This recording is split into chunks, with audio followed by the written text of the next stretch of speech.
The time loop house. The Thompsons were eager to start fresh in their new home. The sprawling Victorian house stood proudly at the end of a quiet cul-de-sac, its charm accentuated by intricate woodwork and tall, arched windows. Mark and Lisa Thompson, along with their children, Emily and Ben, were captivated by its history and character. The previous owners had left suddenly, but the Thompsons were assured it was just due to a job relocation. The first few days were filled with the bustle of unpacking and settling in. The house, though old, had a comforting feel to it. One evening, as they were unpacking the last of the boxes, Emily stumbled upon an old, dusty journal tucked away in a drawer. She flipped through its yellowed pages, intrigued by the cursive handwriting. "Look what I found," she called out to her parents. That night, as the family settled into their new routine, a sudden chill swept through the house. The clocks all struck midnight simultaneously, and a dense fog rolled in from nowhere, enveloping the house. Lisa shivered and turned to Mark.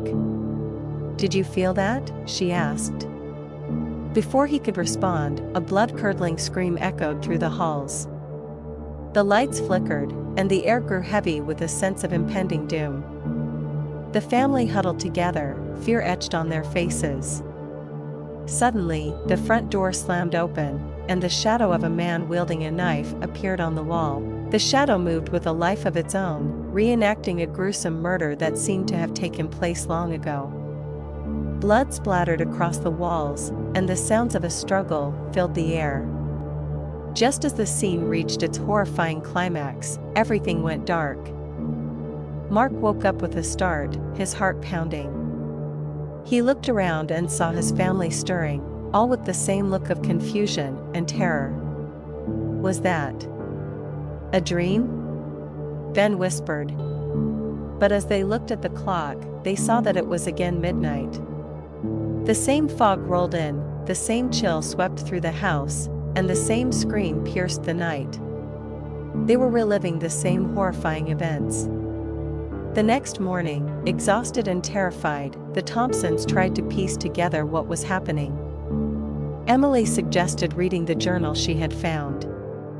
"Maybe it has some answers," she said. They gathered around and read the tragic story of the house's previous occupants. The journal belonged to a woman named Margaret, who wrote about her husband, a once loving man who became increasingly paranoid and violent.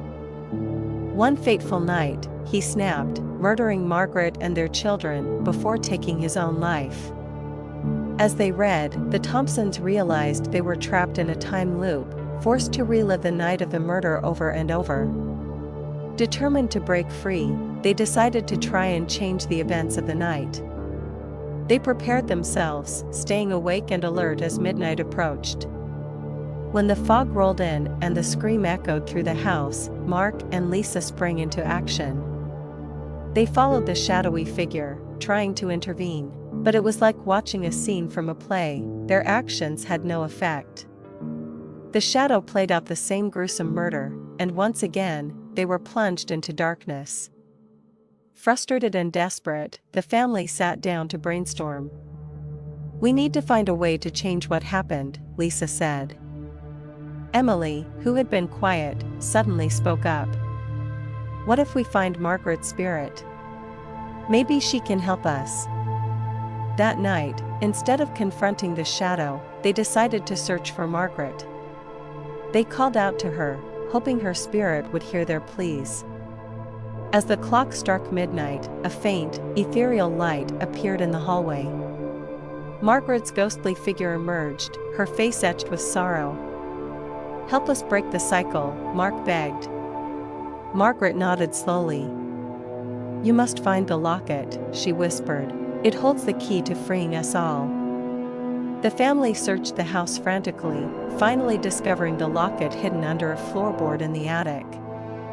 As they held it, the ghostly figure of Margaret appeared again. "You must place it in his hand before the final moment," she instructed. With renewed hope, the Thompsons waited for midnight.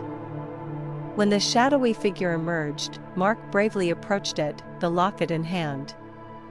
As the figure raised the knife, Mark placed the locket in its other hand. The shadow froze, and the air around them crackled with energy.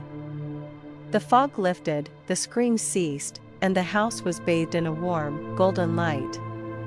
Margaret's spirit appeared one last time, her face serene. "Thank you," she whispered, before fading away. The clock struck 12, but this time, the hour passed peacefully. The Thompsons, exhausted but relieved, knew they had broken the curse. The next morning, the house felt different, lighter, freer. The oppressive aura was gone, replaced by a sense of peace. The Thompsons had faced the horrors of the past and emerged victorious, breaking the time loop that had trapped them. They vowed to cherish each other and the new life they had reclaimed, leaving the haunting memories behind as they moved forward.